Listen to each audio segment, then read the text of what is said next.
Internetissä poika tapas naisen, se oli kaunis ja erilainen. Ne kävi elokuvan jälkeen aina syömäs, usein illat veny erittäin myöhään. Poika saattoi naisen rappukäytävää, käytöstavat oli jotain niin näyttävää. Suhde toimi, kaikki oli selvää, poika oli 25, nainen 34. Ystävät hyväksyi suhteen, kunnes näki naisen kädessä ne ruhjeet. Kaikki alkoi syyttää poikaystävää. Nainen sanoi, että turhaan sitä syyttämään. Nainen sanoi, että kaatus potkulaudalla. Ystävät sano, kohton kynttilät haudalla. Nainen itkee pois pahan olonsa, antaa rakkauden ryömiä kolosta. Rakkaus kasvaa, sitä ei huomaa. Se tappaa ympäristön eikä suojaa. Poika pyytää anteeksi, nainen antaa. Vittu noi rakkauden sokasemat lampaat. Tekee pahaa, katsoa paperiin. Kohta lentää verta jo tapettiin. Rakkaustarinalla traaginen loppu. Voidaan sanoa loppulaudasta potku. Sama tahti jatku monta viikkoa. Nainen sai naamaansa vitun monta viiltoa. Nainen yritti miestänsä auttaa, mut tyrkkeilysäkki vietiin takaisin kauppaa. Rahoilla ostettiin veitsiä ja kaljaa. Säkin sijasta hakattiin naista nyrkkipaljaan. Eräänä päivänä nainen jättää miehen. Kirjaimellisesti mies ei purematta niele. Mies hakkaa naista, minkä kerkee. Sama aikaan nussii verille sen perseen.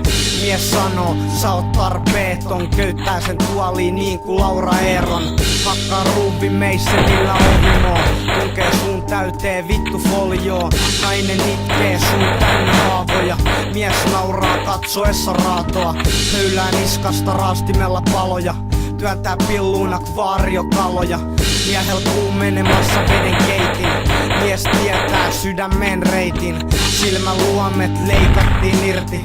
Kaakaessaan vettä naisen silmiin. Mies kaivaa taskusta puukon. Hymyilee ja antaa naiselle suukon. Keskelle sen punasta poskea. Akillesjänteet on verestä kosteat.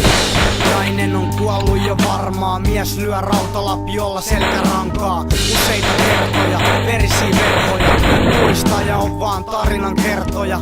Mies nauraa, nainen makaa veressä. Unelmien täyttymys on vasta edessä. Pillu vai perse, enten tenten. Nekrofilia niin kuin Edmund Kemper. Lainataan aikaisemmast yks laini. Mies ei purematta nielle ainakaan naisia.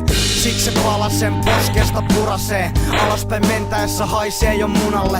Mies säästää alaruumin seksiä. Kasvoi pureksii niin kuin ne ois keksii. Nielee kaiken koko vitun naisen ylävartalon ja tekee siitä vielä taidet. Salattut elämät, asunto siivotaan. Mies on pitänyt asuntonsa piilossa. Toisessa kaupungissa miestä vastas. Seisoo vaimo sekä 3 lasta. Isi on palannut taas työmatkalta. Isin pitää levätä, työ on raskasta.